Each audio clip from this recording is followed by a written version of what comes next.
Yung mga ka-pilgrims nata karon sulod sa bag-o nga museum dinhi sa Egypt. Nademi karon din hino sa Golden Pharaoh Parade.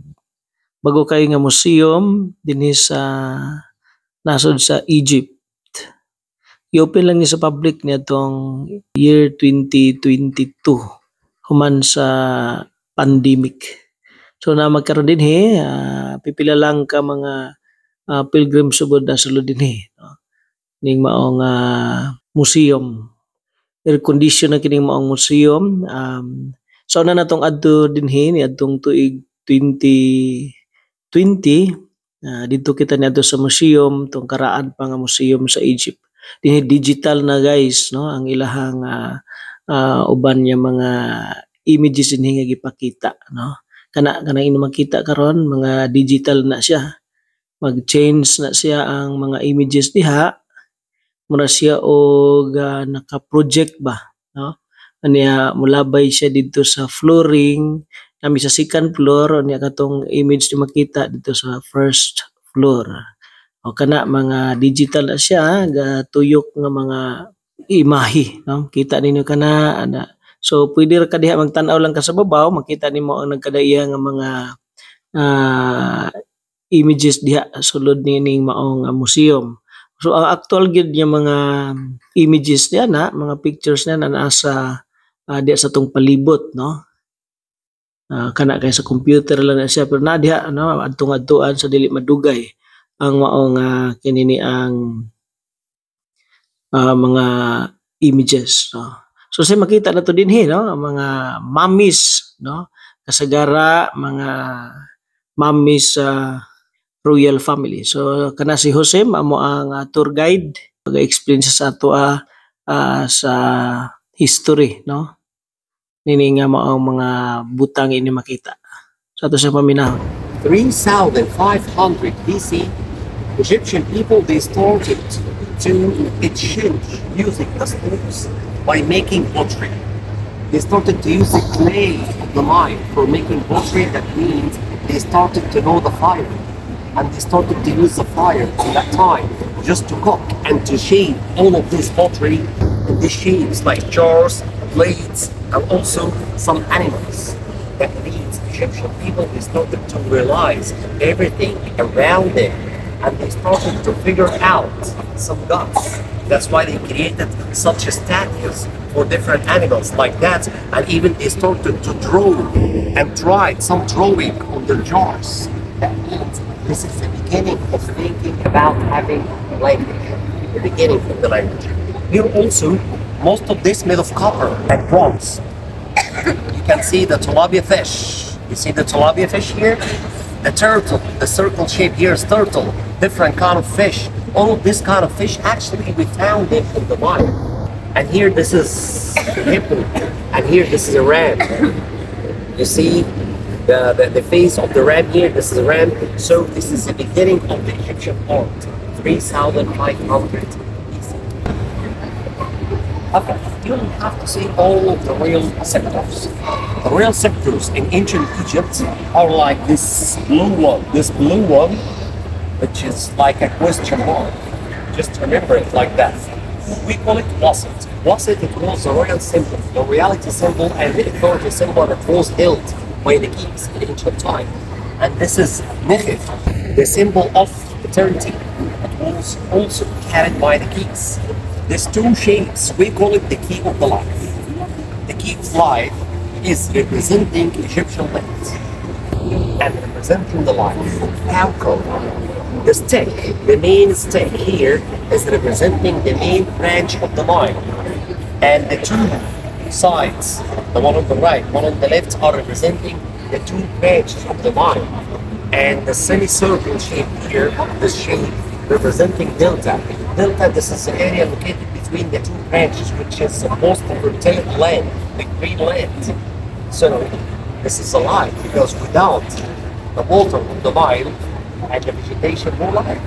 That's why they consider the symbol the key of life. The key of life was usually a gift from the gods to the kings, and then the kings deliver it or transfer it for Egyptian people and Egyptian land. Then, later time, at the beginning of Christian time or the Christianity time, the first Christian Egyptian people, they started to use it as a cross. But why? They didn't use the normal cross because actually they were persecuted by Romans at the beginning. And if they use the normal cross, they will be killed. That's why they use this one in a hidden way instead of the normal cross. Is it clear? Okay, let's see something.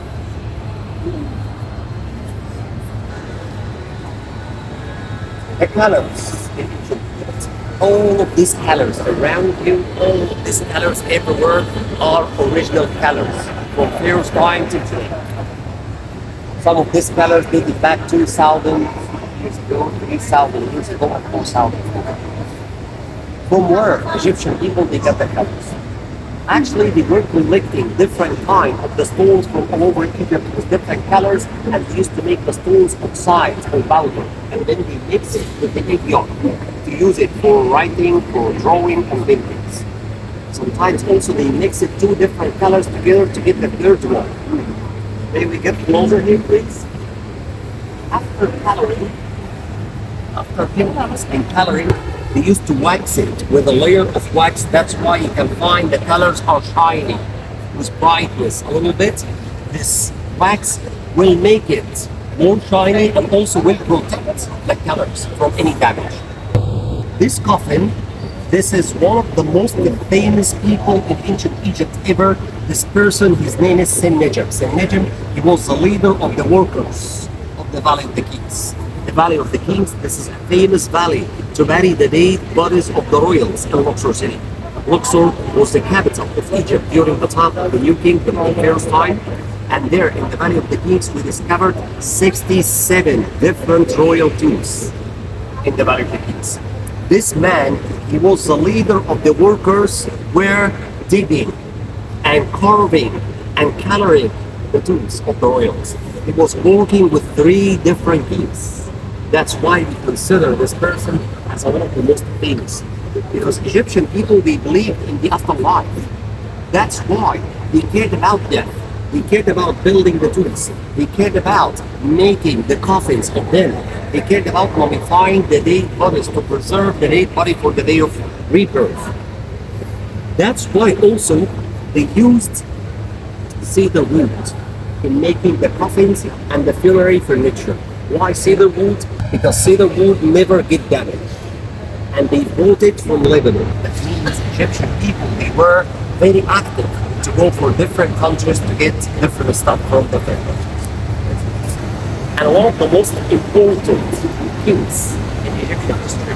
Why? This king, his name is Akhenaten. And this king, he changed the capital of Egypt from Luxor city to go to another city located in the midway between Cairo and Luxor. This king, he was the first Egyptian king to believe officially in one God. So, maybe this king, he was ruling Egypt during the time of Joseph coming.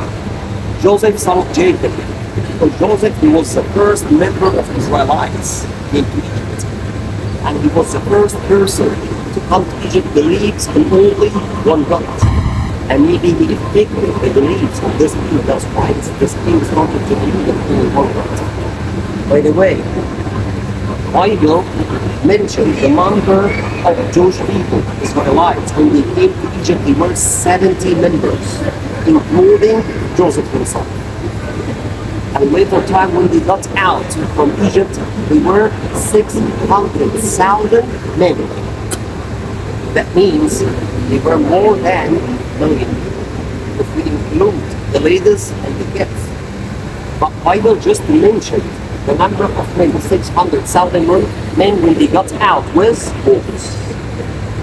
So I consider this king as the most famous, and by the way, the son of this king, his name is Tutankhamun.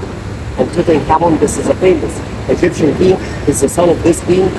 And even the father of this king, his name is Amenhotep III.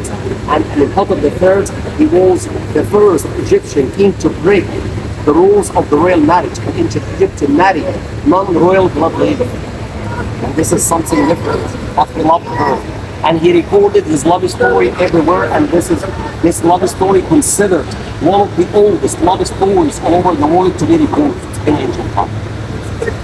If you are an Egyptologist, so please tell us, how come the Egyptian time or the Pharaoh's time was ended? How come? It was not finished or stopped like that. It was gradually changed. So, at the beginning of Egyptian history, as I told you in the morning, Egyptian people, they believe that the king is the son of the god.